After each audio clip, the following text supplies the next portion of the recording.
you're a fan of game re-releases or not, they serve a purpose of getting older games onto newer consoles and bringing them to new audiences. And without certain re-releases, I wouldn't have been able to try a few of my favorite games, and especially not with the polish they were given for newer consoles. Since I try and keep up with new releases, I'm always happy to see when an old game I haven't tried yet is coming out, so I have an excuse to try it for the first time, or sometimes play one I've already tried but in a more polished form. So with this in mind, here are 4 JRPG re-releases that introduced me to some games I love, and 4 more I'm looking forward to trying.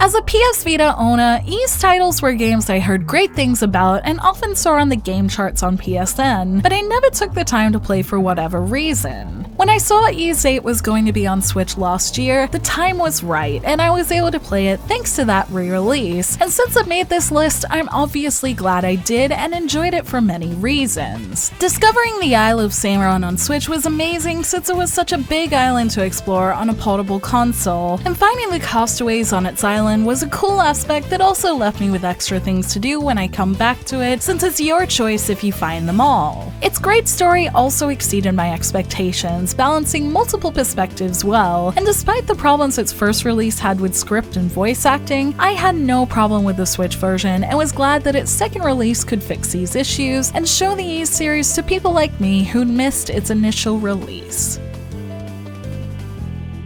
The Legend of Heroes series is loved by many people. Even before I did YouTube and just had my blog, I received lengthy emails describing why the series is worth trying, and on YouTube, I've probably received over a dozen comments recommending the series to me, and even more just talking about how great it is, making me wonder what this seemingly great game I've missed is, and looking at its gameplay, I can understand the hype. As a fan of Persona and more specifically turn-based battle systems and social aspects in games, Trails of Cold Steel looks like it could tick some serious boxes for me. From what I've seen in trailers, its turn-based system ties in with the social one to get some special abilities in its link mechanics, and there seem to be plenty of friends and NPCs to make friends with in a Persona-esque concept of making friends with characters after school. The only thing that has kept me away from this series at this point is that I'm still playing Persona 2 when I'm getting through my backlog, and although I won't be getting the first one right away when it comes out this month, I really do hope to get to it sometime. I had a look at the trailers for a few of its titles, and the story seems to grow a lot throughout the series, so with so many fans, I'm curious to try the game to see what it actually is. And despite the fact I'll be playing another game when the first one comes out this month, I still really hope I can understand why people love it so much soon.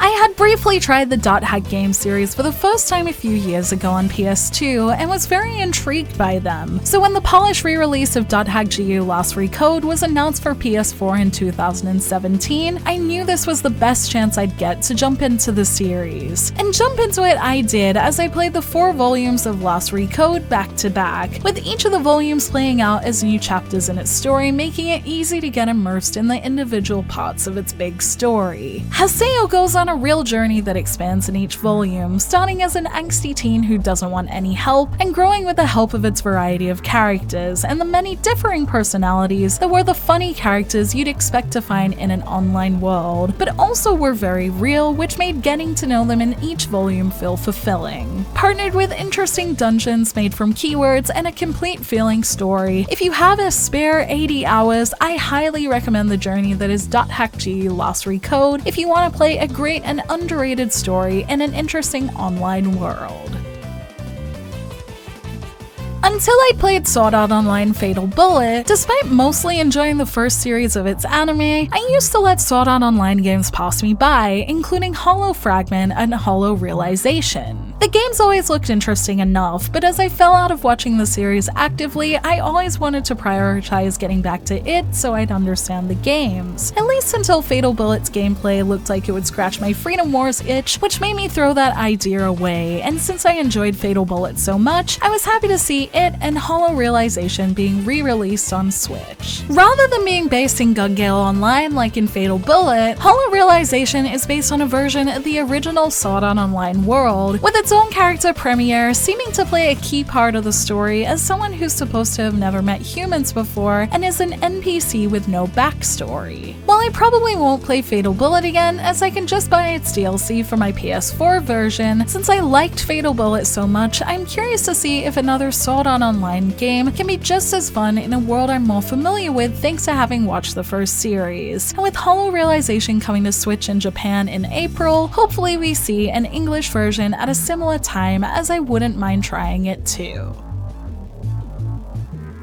With a distinct art style that stands the test of time, The World Ends With You Final Remix was a great choice for games to get ported to the Switch. Its protagonist isn't dissimilar to Dot Hack GU's Haseo in some ways. The World Ends With You's protagonist Neku starts off very closed off and goes on a personal journey throughout the campaign that sees him grow as a character in this alternative version of Shibuya, as he's forced to partner up with his fellow characters stuck in the Reapers game, and the many colorful partners and villains were all characters I ended up liking in a smaller but complete feeling story. A lot of people found the Switch version of this game to be a disappointment thanks to the controls, but regardless, I really enjoyed experiencing its story and gameplay for the first time, especially once I removed my Joy-Cons and played with the touchscreen. So if the story looks interesting to you, I would recommend trying it that way via its Switch port or its smartphone version to witness this JRPG story that is a DS classic for a reason.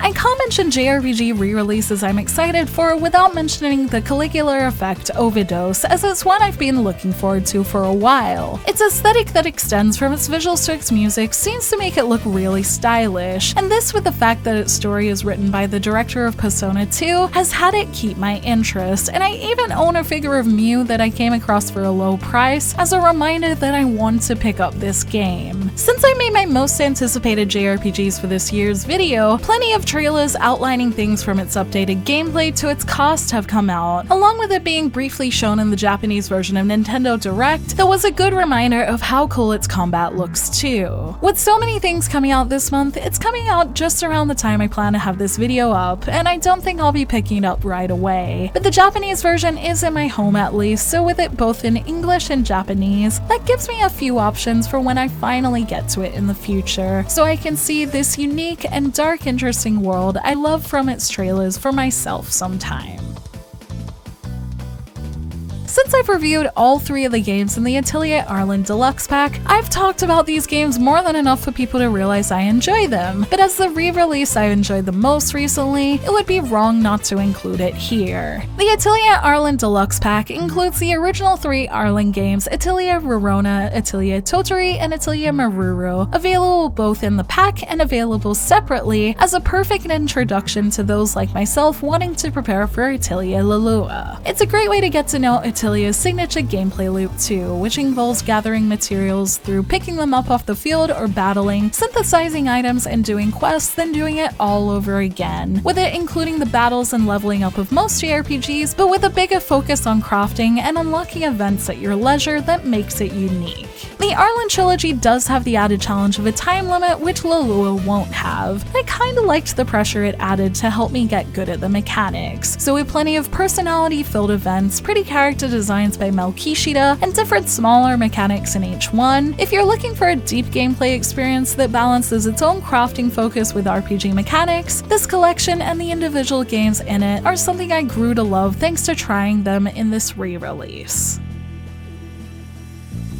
Dragon Quest XI was another game I fell in love with in the past year, so you can imagine my happiness when Dragon Quest XI S was announced at the most recent Nintendo Direct. The original game was already packed full of content, complete with a story that took me over 80 hours to complete, and a post-game that's supposed to give another 30, along with treasure to find and mechanics like crafting to master, and the S version promises to somehow add even more to play with. The new version will include more story-based content based around the lovable cast, the option to play in a retro style, and finally an orchestrated soundtrack, which is particularly great as the soundtrack was one of the main issues with the original release. So this re-release seems like it'll really make a great game even better. On top of that, I'm just happy to have a good excuse to come back to an experience I had so much fun with last year, and with the fact that it's coming to my favorite portable, I look forward to falling in love with the experience all over again when it comes out in the fall. Thank Thank you for watching this video. Let me know in the comments below what re-releases introduce you to new series you love too, and what ones you're looking forward to. You can like and share this video if you enjoyed it, subscribe to my channel for more JRPG content like this, and ring that bell to get notifications on whenever I post so you don't miss a thing. You can check out more videos here, or you can check out the blog at jrpgjungle.com, and you can find me on social media on Twitter, Facebook, and Instagram, all at jrpgjungle. Links to those will be in the description below, along with a list of all the games I mentioned in this video. Until next time, thank you, bye!